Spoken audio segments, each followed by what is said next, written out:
क्या ये घपला है या धांधली है? आखिर इसके पीछे की वजह क्या? मेरे 636 मार्क्स बन रहे हैं पर इस साल सिलेक्शन नहीं हुआ क्योंकि 42,000 रैंक है।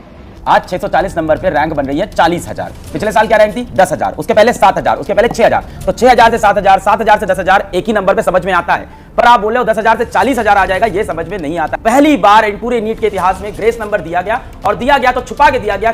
और हमारा जो टाइम लॉस हुआ उसका ना कोई नॉर्मलाइजेशन किया गया, ना हमें कोई ग्रेस मार्क्स दिए गए। ग्रेस मार्किंग एनटी ने बताया 1563 बच्चों को ग्रेस मार्किंग दी। कौन से सेंटर्स की दी ये नहीं बताया। ये बोला कि कुछ बच्चों ने कंप्लेन करी उनको दी, जिन्होंने कंप्लेन नहीं करी उनका क्या। मतलब बच्चे कह रहे हैं कि आंसर शीट तक बदल दी गई। हमें गलत पेपर डिस्ट्रीब्यूट कर दिया गया। सबसे पहले हमें हिंदी वाला सेट का पेपर दे दिया गया।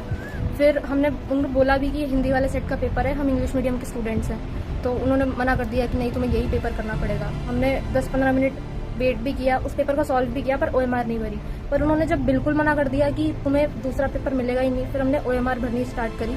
लेकिन वो 5 मिनट बाद दोबारा आए और हमसे हमारा पेपर ले गए। OMR वही रहने दी पुरानी वाली। फिर हमें दोबारा इंग्लिश का पेपर दे गए।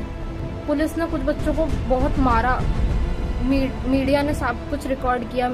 जो बच्चा दूर दराज के इलाकों में है वो नहीं जानता कि भाई वो भोला भारतीय बच्चा है, वो नहीं जानता कि मेहनत करने के अलावा, आंसू बहाने के अलावा, प्रेशर लेने के अलावा अब कोर्ट तक भी जाना है। इतने सब बावजूद, इतने कुछ होने के बावजूद 636 मार्क्स पे अगर सिलेक्शन नहीं हो रहा है तो